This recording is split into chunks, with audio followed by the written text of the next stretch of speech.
This is the network service of the Nigerian Television Authority (NTA). The President and Commander-in-Chief of the Armed Forces, Federal Republic of Nigeria, Bola Ahmed Tinubu, addresses the nation.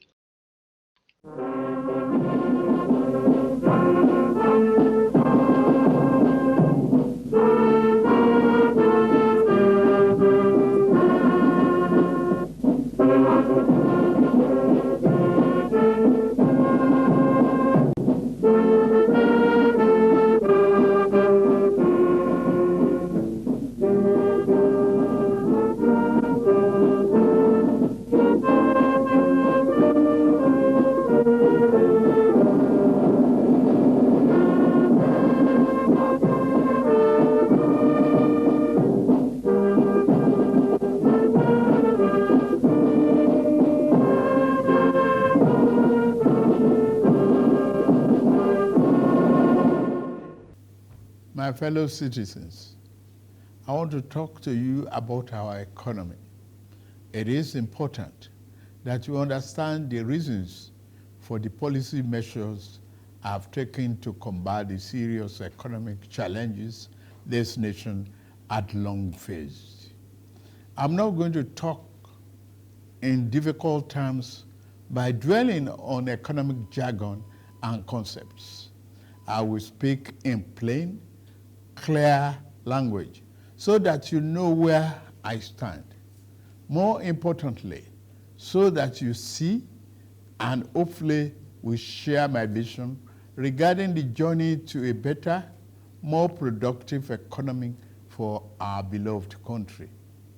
For several years, I have consistently maintained the position that the fuel subsidy had to go. This once beneficial measure had outlived its usefulness. The subsidy cost us trillions of naira yearly, such as a vast sum of money would have been better spent on public transportation, health care, school, housing, and even national security. Instead, it was being funneled into the deep pocket and lavish bank account of a selected group of individuals. This group had amassed so much wealth and power that they became a serious threat to the fairness of our economy and the integrity of our democratic governance. To be blunt, Nigeria could never become the society it was intended to be as long as such small, powerful, yet unelected groups hold enormous influence over our political economy and the institutions that govern it. The whims of the few should never hold dominant sway over the hopes and aspirations of the many. If we are to be a democracy, the people and not the power of money must be sovereign. The preceding administration saw this looming danger as well. Indeed, it made no provision in the 2023 appropriation for subsidy after June this year. Removal of this once helpful device that had transformed into a millstone around the country's neck had become inevitable. Also, the multiple exchange rate, the system that had been established became nothing but a highway of currency speculation. It diverted money that should have been used to create jobs, build factories, and businesses for millions of people. Our national wealth was doled out on favorable terms to a handful of people who had been made filthy rich simply by moving money from one hand to another. This too was extremely unfair and is not acceptable. It also compounded the threat that the illicit and mass accumulation of money posed to the future of our democratic system and its economy. I had promised to reform the economy for the long-term good by fighting major imbalances that has plagued our economy. Ending the subsidy and the preferential exchange rate system were key to this fight. This fight is to define the fate and future of our nation. Much is imbalance. Thus, the effect in our economy immensely profited a tiny elite, the elite of the elite, you might call them. As we move to fight the flaws in the economy, the people who grow rich from them predictably will fight back through every means necessary. But we are ready. Our economy is going through a tough patch, and you are being hurt by it, I know. The cost of fuel has gone up. Food and other prices have followed it. Households and businesses struggling. Things seem anxious and uncertain. I understand the hardship you face. I wish there were other ways, but there is not. If there were, I would have taken that route, as I came here to help, not to hurt the people and the nation that I love so dearly.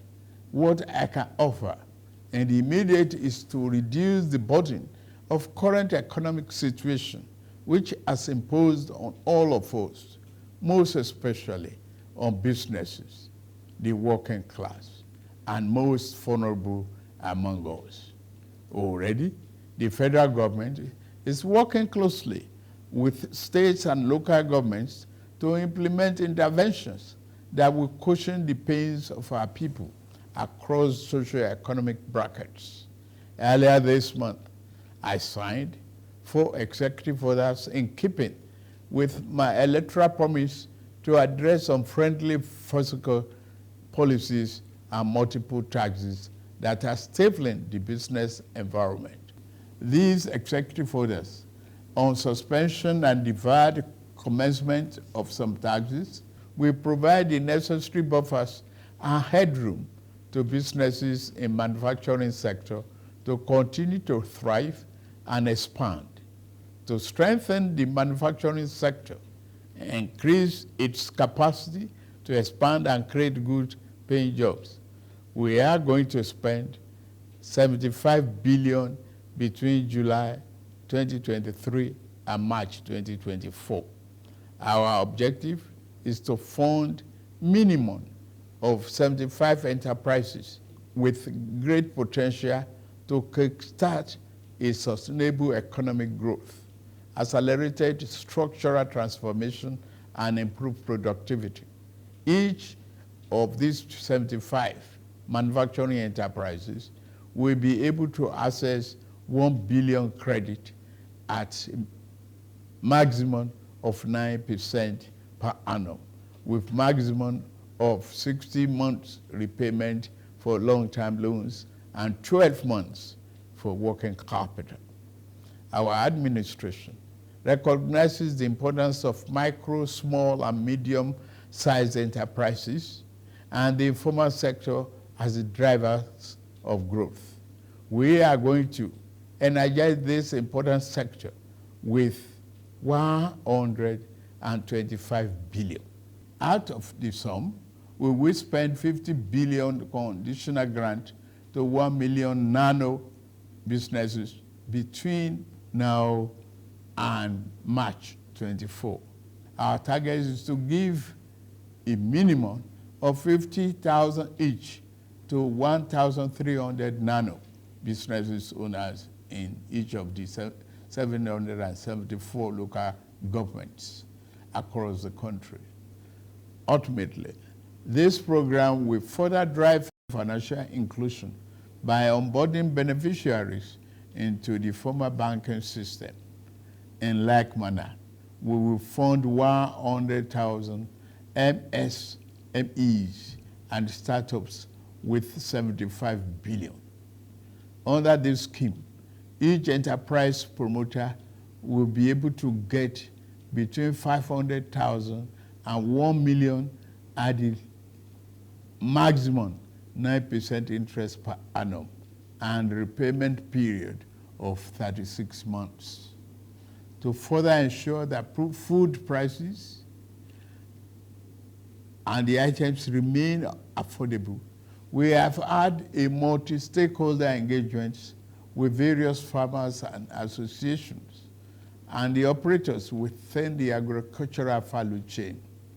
In short and in immediate terms, we will ensure stable food are available and affordable. To this end, I have ordered release of 200,000 metric tons of grains from strategic reserves to households across the 36 states and FCT to moderate prices. We are also providing 225,000 metric tons of fertilizer, seeding, and other inputs to farmers who are committed to our food security agenda. Our plan to support cultivation of 500,000 hectares of farmland and all year-round farming practice remain on course. To be specific, 200 billion out of the 500 billion approved by the National Assembly will be disbursed as follows. Our administration will invest 50 billion each to cultivate 150,000 hectares of rice and maize. 50 billion each will also be earmarked to cultivate 100,000 hectares of wheat and cassava. This expansive agricultural program will be implemented targeting small farm holders and leveraging large-scale private sector players in the agri-business with strong performance record. In this regard, the expertise of developed financial institutions, commercial banks, and microfinance banks will be tapped to develop a viable and appropriate transaction structure for all stakeholders. Fellow Nigerians, I made a solemn pledge to work for you, how to improve your welfare and living conditions. It's of paramount importance to me, and it is the only thing that keeps me up day and night. It is in the light of this that I approved the infrastructure support for the states. This new infrastructure fund will enable states to intervene, to invest and reinvest in critical areas and bring relief to many of the pain points, as well as revamp our decaying healthcare and educational infrastructure. The fund will also bring improvement to rural access roads to ease the evacuation of farm produce to markets. With the fund, our state will become more competitive and on a stronger financial footing to deliver economic prosperity to Nigerians. Part of our program is to roll out buses across state and local government for mass transit at a much more affordable rate. We have made provision to invest 100 billion between now and March 2024 to acquire minimum of 3,000 units of 20-seater CNG fuel buses. These buses will be shared to major transportation companies in the state using the intensity of travel per capita. Participating transport companies will be able to access credit under the facility at a maximum per annum 9% interest rate with 60 months repayment period. And then, in the same vein, we are also working in the collaboration with the labor unions to introduce a new national minimum wage for workers. I want to tell you, our workers, that this, your salary review is coming. Once we agree on the minimum wage and general upward review, we will make budget provision for it for immediate implementation. I want to use this opportunity to salute many private employers in the organized private sector who have already implemented general salary review for employees. Fellow Nigerians, this period may be hard on us, and there is no doubt that it's tough on us. But I urge you all to look beyond the present temporary pains and aim at the larger picture. All our good and helpful plans are in the works. More importantly, I know that they will work. Sadly, there was an unavoidable lag between subsidy removal and these plans coming fully online. However, we are swiftly closing the time gap. I plead with you, please have faith in our ability to deliver and in our concern for your well-being. We will get out of this turbulence, and due to the measures we have taken, Nigeria will be better equipped and able to take advantage of the future that awaits her. And in a little over 2 months, we have saved over ₦1 trillion that would have been squandered on the unproductive fuel subsidy, which only benefited smugglers and fraudsters. That money will now be used more directly and more beneficially for you and your families. For example, we shall fulfill our promise to make education more affordable to all and provide loans to higher education students who may need them. No Nigerian student will have to abandon higher education because of lack of money. Our commitment is to promote the greatest good for the greatest number of our people. On principle, we shall never falter. We are also monitoring the effect of exchange rate and inflation on gasoline prices. If and when necessary, we will intervene. I assure you, my fellow countrymen and women, that we are exiting the darkness to enter a new and glorious dawn. Now, I must get back to work in order to make this vision come true. Thank you all for listening, and may God bless Federal Republic of Nigeria.